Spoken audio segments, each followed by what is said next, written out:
My nights consisted of a regular escape routine. My face was lit by the computer screen as I sat at my desk, creating lengthy shadows that stretched across the room. I found comfort in the virtual world of my favorite role-playing game, where I could be anybody and do anything. I believed that night to be no different. The room filled with the sound of the game's familiar jingle as I logged in. As I chose my character, I said to myself, "Ready for another round?" A recognizable voice snapped through my headset. "Hey, Ina." It was my internet friend Mika. "Hey, ready to dive in?" I said, as my persona appeared in the colorful digital environment. We traveled through fantastical settings, facing off against creatures and finishing missions. I heard his voice for the first time during a pause while we were sitting around a makeshift campfire. A fresh, unidentified voice questioned in the public conversation, "Is this spot taken?" I quickly looked at the text field. Under his pseudonym, Adair. "Nope, feel free to join," I curiously replied back. Beside ours stood Adair's character, a towering elf-like person with remarkable features. "First time I've seen someone brave enough to tackle the Shadow Valley alone," stated the man. Mika said, "Yeah, well, Ina here is one of the best." Our avatars showed how at ease we were becoming with one another as we had informal conversations. Adair had a great sense of humor and was quite funny. We had a deeper talk later in the evening that went beyond the game. Adair said, "So, you're from the USA?" "Yep, moved here as a child. What about you?" "I'm in the Philippines, quite a distance from your place," he said. As we conversed, the hours passed and the game was forgotten. I couldn't stop thinking about Adair's remarks when it was time to log out. "Hope to catch you guys tomorrow?" I said. "Definitely," as a smile began to appear on my face. There was a sense of expectancy as I turned off my computer. I had no idea that this random meeting was only the start. Every night, as the light sank below the horizon, I took comfort in the virtual realm of my preferred role-playing game. I met Adair there, a kindred soul from the other side of the world. We had a light-hearted conversation at first, but soon his words filled my screen with warmth. I was navigating a maze-like dungeon one night when a message appeared. Adair texted, "Stuck again?" And it showed up on the thread. "Seems like it. This level's a real beast," I replied back, laughing. "Let me help. Meet you at the crossroads in 5? See you there." Our heroes faced the world as virtual soldiers, standing side by side, just minutes later.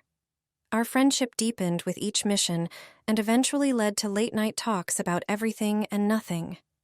Adair said, "You know, it's weird how I can share things with you that I can't even tell my friends here," in one of our audio talks. I grinned, sensing the same thing.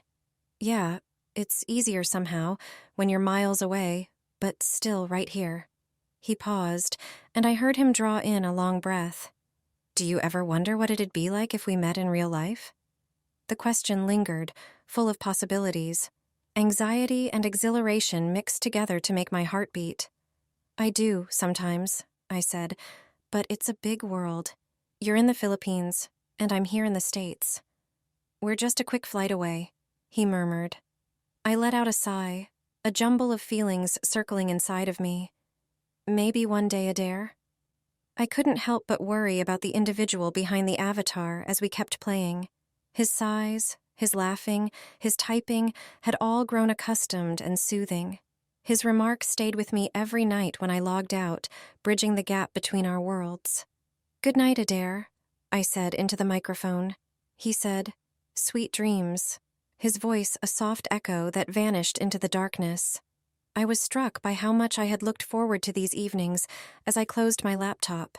The once stranger Adair had grown to be an essential part of my life, a pixelated friend who made the distance seem unimportant. My virtual relationship with Adair became stronger, extending beyond the game's boundaries and into every aspect of my everyday existence. Strengthened by our developing relationship and a desire to close the distance between our two worlds, I started to carefully arrange and save for a journey to the Philippines, where I would eventually be able to meet Adair in person. Months of saving and scrounging money eventually paid off. As I stepped onto the plane bound for the Philippines, my pulse raced with anticipation. The extended journey did not depress me much because my thoughts were constantly filled with pictures of Adair and his environment. A blast of tropical heat hit me as soon as I got off the plane in the Philippines. I looked across the busy airport, trying to find the face I knew so well from our many video conversations with Adair. I exclaimed, "There he is," as I noticed Adair joyfully waving from a distance. In person, his smile was even more radiant. "Aina!" Adair yelled as he got closer. His accent, which I had come to love on the internet, was warm and slightly tinted. "Adair," I said, "it's great to finally meet you," and stepped into his hug. Standing there with him, the noises of the crowded airport receding into the distance, felt unreal. His chuckle was something I had never heard outside of speakers. "It's unbelievable that you're here at all. Greetings from my house."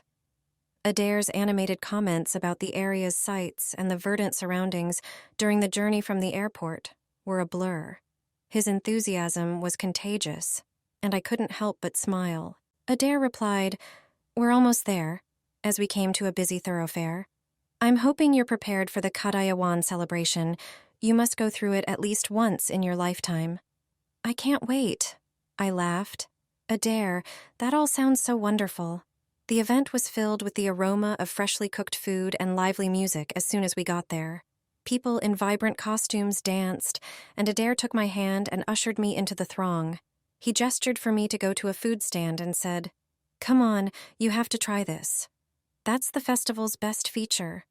We laughed and told tales as we sampled various meals. Adair greeted me warmly when he introduced me to his mates. A frenzy of dancing, laughing, and novel encounters characterized the evening. Later, Adair turned to face me, his eyes reflecting the vibrant lights as we sat there enjoying a fireworks show. "Aina, you are very welcome here." With his hand falling to mine, he remarked, "Everything feels like a dream." "Me too, Adair," I said as I gave him a gentle handshake. "For me, it feels like a whole new universe has opened up." As soon as I entered Adair's family's house, I was captivated by their kindness. His mother welcomed me with wide arms. She was a little woman with a bright grin. With a voice as pleasant as the tropical breeze, she replied, "Welcome, my dear. Adair has told us so much about you." Beside me, Adair laughed and said, "Mom, don't overwhelm her on the first day." I chuckled, a wave of love washing over me. "It's a pleasure to meet you all," I remarked as I surveyed the assembled family, experiencing an unexpected sense of acceptance. Later, the smell of Filipino food permeated the room while we ate supper. I was served a plate by Adair's father, a cheerful man who laughed heartily. "You must try our adobo. It's a family specialty," he continued. I took a mouthful, and my taste senses burst in joy. "This is incredible," I said, causing Adair's mother to beam proudly. Adair pulled me aside as the evening wore on, his eyes sparkling in the moonlight. He whispered to me, "I want to show you something," and he led the way outdoors. The sound of waves softly smashing against the coast accompanied us as we wandered to a neighboring beach. The smell of the sea filled the air, and the night sky was a tapestry of stars. Adair softly replied, "Beautiful, isn't it?" I said, "Absolutely," not knowing if I meant to refer to him or the beach. He extended his hand to grasp mine, entwining our digits. He said, "I'm so glad you're here," as he met my gaze. "These moments with you, they're what I treasure the most." My heart skipped a beat. "Adair, being here with you, it's like a dream I never want to wake up from." With a smile, he drew me in. "Then let's make every moment count." Following a flurry of remarkable experiences in the Philippines, characterized by cultural absorption and growing fondness, it was time for me to depart from Adair and his family and head back to the United States. Once more, the physical distance that separated us tested the strength of our link across countries and introduced a difficult new chapter to our relationship. Returning to the United States was like entering a new planet. The vivid hues and inviting grins of the Philippines vanished into the drab, comfortable confines of my tiny flat. I missed the feeling of belonging I had there, Adair's laughter, and his family's warm hug. I waited for Adair's recognizable notification tone while sitting on my bed and gripping my phone. Due to the time difference, talks were rare and valuable. My heart soared as my phone finally buzzed. Adair's voice burst over the speaker. "Hey, love." Full of warmth, but yet tinged with a little weariness. With a knot in my throat, I said, "Adair, I miss you so much. It's not the same here without you." "I know, Ina. It's hard for me too. This house feels empty without your laughter," he said. We rambled through the necessary and the commonplace in our talk. We discussed our days, his job, and my return to a regular schedule. However, there was an odd feeling, like a tune played in the incorrect key. I hesitantly said, "Adair, are you okay? You sound different." Before he answered, there was a little pause. "It's just work, Ina. Don't worry. I'm fine." Although I wanted to trust him, uncertainty kept biting at me. Our once lifeline chats sounded forced now, as if we were performers reading from an out-of-tune screenplay. My sister Mia came in one evening as I was going through pictures of our time together. She sat next to me after noticing the distant expression in my eyes. "Ina, you've been back for weeks, but it's like you're still there, with him. Are you okay?" she questioned, her voice filled with anxiety. I breathed deeply. I thought love could bridge any distance, Mia, but now I'm not so sure. "Sis, long distance is hard, but if he's the one, you'll find a way." Mia wrapped her arm around me. Though her comments were intended to be consoling, they did nothing except make my heart hurt more. That night, as I lay in bed and stared at the ceiling, I questioned whether there was more than simply a few miles between Adair and me. It seemed as though we were separating and traveling to uncharted territory on invisible currents.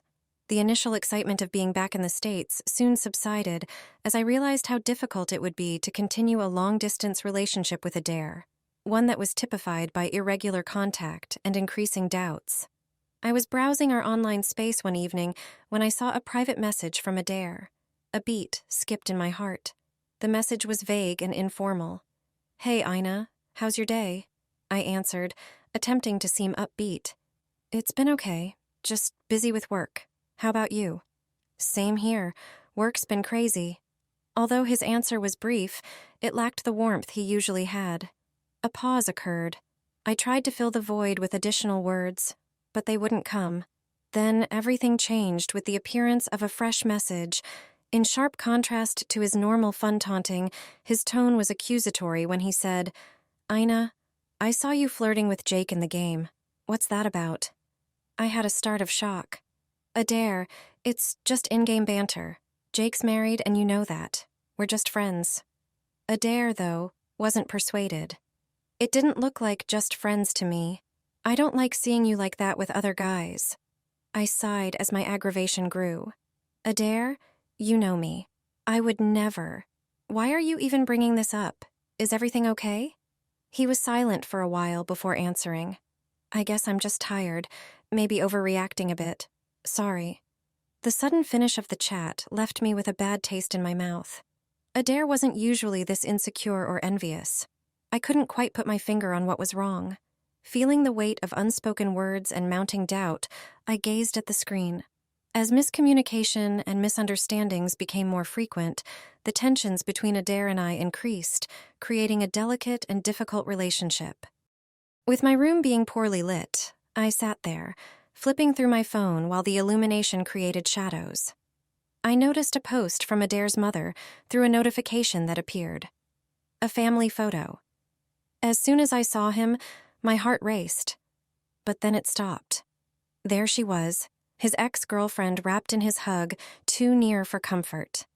Immediately, I contacted our sister Gladys, who grew near to me and made my voice tremble. "Gladys, what's going on? Why is she there with Adair?"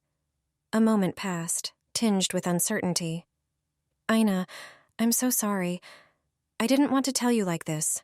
Adair invited her. He said, He said some things about you. I'm so sorry. I was overcome with anger and incredulity. But why? After everything? Gladys's voice broke as she said, I know, Ina. It's unfair. You deserve so much better. I felt a whirlwind of emotions whirling inside of me as I finished the conversation. I walked my room, treachery weighing on me with every step. Our time together seems tarnished in our memories now. I phoned Adair, sounding desperate and angry at the same time. Adair, what is she doing there with you? In our photo? With your family? He spoke with a mixture of hesitancy and deception. Ina, it's not what you think. She just came over for the holidays. It's nothing. I started to say, nothing? Adair? You're holding her like... but stopped myself. My view was clouded by tears. It's complicated, Ina. You're overthinking this. I was now yelling, complicated? You call this complicated? As my voice reverberated across the empty room. He let out a sigh. Ina, please, just listen to me. I couldn't contain the sobbing that ran through my body. No, Adair, I've listened enough.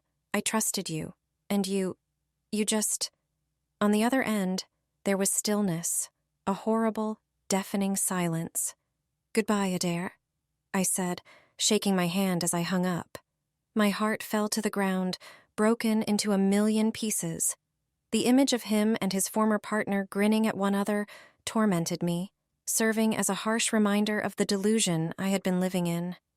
After learning of Adair's treachery, I struggled with a range of feelings, including sorrow and a fierce desire for vengeance. I made plans to travel back to the Philippines with my brother in order to face Adair and get closure, resolved to tackle the matter head-on. As I got off the plane, the humid air of the Philippines welcomed me, a sharp contrast to the frigid resolve within.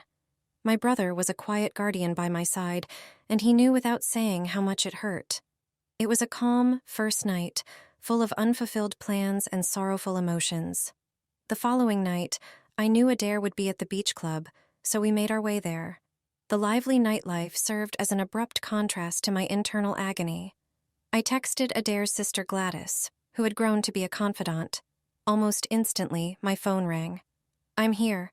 Is he there yet? Gladys's response was, yes, with her. And even via text, her disdain was evident. As we neared the club, my brother's protective aura was evident. I told him, remember, we're just here to talk. Even though I was feeling really upset and angry at the moment, the club was filled with laughing and music, which was a sharp contrast to the gloom that was rising inside of me. From across the room, I saw Adair smiling idly with his arm about her. My heart tightened. My brother put a kind hand on my shoulder, understanding my sorrow. He said, I'll handle this, in a low, growling voice. I nodded, unshed tears tightening in my throat. With a strong appearance, he went towards Adair with confidence. He cried out, Adair? His voice breaking through the tunes. Adair turned, astonishment becoming to bewilderment in his countenance. Do I know you? Adair questioned, sounding off. My brother snorted. You should, in response. You've been dating my sister. When Adair saw who was in front of him, the color faded from his face. Ina, he began, interrupted by my brother. Enough is enough, he remarked firmly. Just know that what goes around comes around. Adair's eyes were filled with horror as my brother spoke. He was aware that he had harmed me, and he had to deal with the fallout. With a calm voice, despite the turmoil inside, I took a step forward. I trusted you, Adair. I loved you, and you betrayed me. Adair parted his lips, ready to say something, but nothing came out. He appeared to be defeated as the consequences of his activities finally caught up with him. We exited the club, with the chilly night air unable to relieve my scorching cheeks. I sensed a chapter in my life closing as we left. Although it was a sad conclusion, it was essential for a fresh start. I took one final glance at the Philippines as I stood at the airport. The cold that had crept into my heart was impervious to the sun's warmth. With me was my brother Alex, who exuded an aura of silent support. Did it help? Alex inquired quietly, looking into my eyes for a response. I breathed deeply. It's complicated. Seeing a dare like that, it was both satisfying and heart-wrenching. I wanted him to feel my pain, but now I just feel empty. He wrapped his arm around my shoulder in consolation. Sometimes closure isn't as clean as we hope, but you stood up for yourself, and that's what matters. I saw the islands became smaller in the distance as the plane rose higher. I saw the whole exchange again in my head, including Adair's startled expression and the conflicted emotions in his eyes. However, within those pictures was the recollection of his family and the affection and warmth they had bestowed upon me. Sitting in my old room back home, I could feel the walls echoing with a hollow familiarity. My parents silently comforted me while avoiding my heartbreak. During supper one evening, my mother finally spoke. "Ina, you've always been strong, stronger than you realize. This will pass," she whispered, squeezing my hand from across the table. With a scarcely audible whisper, I nodded and said, "I know, Mom. It's just hard to let go of what I thought was real." The next several days passed in a whirl of everyday life. I returned to my work, met pals, and even logged into the game where it all began. Still, everything seemed distorted by Adair's recollections. "Hey, Ina, haven't seen you around much. Everything okay?" Was a message I received from an old gaming acquaintance one evening as I was staring at the screen. "Yeah, just had a lot on my mind. Life, you know?" was my response after hesitating for a while. He said, "I get it. But remember, the game is more fun with friends. Don't lose yourself in the past." I could relate to what he said. It was time to let go and start again with the remnants left behind. With a resolute exhale, I signed off. I began putting the trinkets from the Philippines away, each one serving as a memento of a former dream. As I slipped them into a box, I felt a weight lifting. I was creating space for a new future, not wiping out the past. The weeks that followed brought with it a renewed vigor. I started to see that there were options for a life freed from Adair's deception. I even started organizing a solo vacation to a different location in order to make new memories. One morning, when I stood in front of the mirror, I noticed something odd about the person looking back at me. I was a stronger, wiser version of myself once the anguish subsided. I muttered to my mirror, "Here's to new beginnings," a little optimistic grin playing on my lips.